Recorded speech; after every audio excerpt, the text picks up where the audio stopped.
ஏன் ராஜி தூக்கம் வரல? என்னை பற்றி ஏதாவது ரொமான்டிக்காக யோசிச்சுட்டு இருக்கியா? அதான் தூக்கம் வரலையா? ரொமான்டிக்காலாம் யோசிக்கிற நிலைமையில நான் இல்லை. நீ தூங்கு. நீ தூங்காமல் இருக்கும்போது நான் மட்டும் எப்படி தூங்க முடியும்? ஐயோ, ரிசல்ட்டு வர வரைக்கும் எனக்கு தூக்கமே வராது. அதுக்கு இன்னும் 2 நாள் இருக்கு ராஜி. 2 நாளும் தூங்காமல் இருக்க போறியா?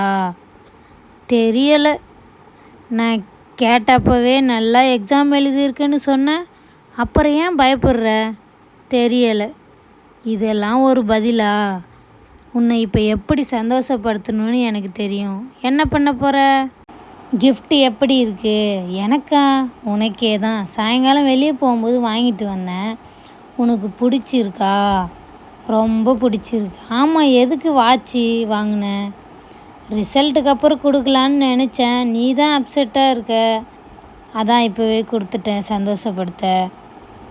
அப்போ நான் ஃபெயில் ஆனால் வாங்கிப்பியா? அதெல்லாம் வாங்க மாட்டேன். நீ என்ன கேட்டாலும் வாங்கி தருவேன். நீ பாஸ் ஆனால் எது கேட்டாலும் நான் வாங்கி தருவேன். கவலையே படாமல் ஹாப்பியாக தூங்கு. ஜஸ்ட்டு மிஸ்ஸு, என் டேபிளில் இடம் இல்லாததுனால தான் நான் தப்பித்தேன். இல்லைன்னா கண்டிப்பாக மாட்டி இருந்திருப்பேன். என்னையும் பிடிச்சிட்டு போயிருந்துருப்பாங்க. மாப்பிள்ளை, அதான் மாட்டலல்ல, விடுங்க, பார்த்துக்கலாம். என் கூட வேலை பார்த்த 3 பேர் அட்டெண்டரை கூட கூட்டின்னு போயிட்டாங்க. இனிமேல் அவங்க நிலம்ப அம்புட்டு தானா? மாப்பிள்ளை, அதை பற்றிலாம் நீங்கள் ஏன் யோசிக்கிறீங்க? 100ல் ஒருத்தவன் மாட்ட தானே செய்வான். அந்த ஒருத்தர் நீங்கள் இல்லைல்ல, விட்டுட்டு போயிட்டே இருங்க. இதை பற்றியே யோசிச்சுட்டு மனசெல்லாம் குழப்பிட்டு இருக்காதீங்க. செய்கிற விஷயத்த யோசித்து செஞ்சால் மாட்டிக்கவே மாட்டோம். எந்த பிரச்சனையும் இல்லாமல் எந்த சிக்கல் இல்லாமல் தப்பிச்சு போயிட்டே இருக்கலாம். நீங்கள் ஈஸியாக சொல்லிட்டு போயிட்டீங்க மாமா. காலையிலேருந்து கை நடுக்கும். இன்னமும் நிற்கவே இல்லை. ஹார்ட்லாம் வேகமாக துடிக்குது. என்னத்தை சொல்கிறது? ஆனால் இதுதான் கடைசி மாமா. இனி கண்டிப்பாக நான் வாங்க மாட்டேன். நான் வீட்டுக்கு போகிறேன்.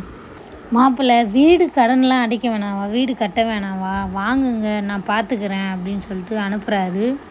எங்கே போயிட்டு வரீங்க? மாமாவை பார்த்துட்டு வரேன். மாமானா பழனிவேல் மாமா இல்லை, உங்கள் அப்பாவை தான் பார்த்துட்டு வரேன். அவரை பார்த்ததுக்கப்புறம் தான் மனசு கொஞ்சம் நிம்மதியாக இருக்குது. எங்கள் அப்பா தான் உன்னை லஞ்சம் வாங்க சொன்னாரா?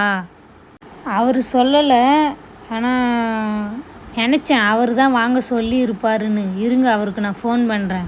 நீங்கள் தான் அவருக்கு லஞ்சம் வாங்குறது எப்படின்னு சொல்லி கொடுத்தீங்களா? நீங்கள் நல்லவனாக இருக்கோ தான் உங்களை கல்யாணம் பண்ணேன். இதேமாரி பண்ணிட்டு இருந்தீங்கன்னா நான் உங்களை விட்டு போகிறதுக்கான நாள் சீக்கிரம் வந்துடும். அதனால் இனிமேல் லஞ்சம் வாங்குறத மறந்துடுங்க அப்படி சொல்லிட்டு மீனா திட்டுறா. இன்றைக்கி எபிசோடு அவ்வளோதான் ஃப்ரெண்ட்ஸ். நாளைக்கு எபிசோடு நாளைக்கு அப்டேட் பண்ணுறேன். Thank you friends. சப்ஸ்கிரைப் பண்ணிக்கோங்க.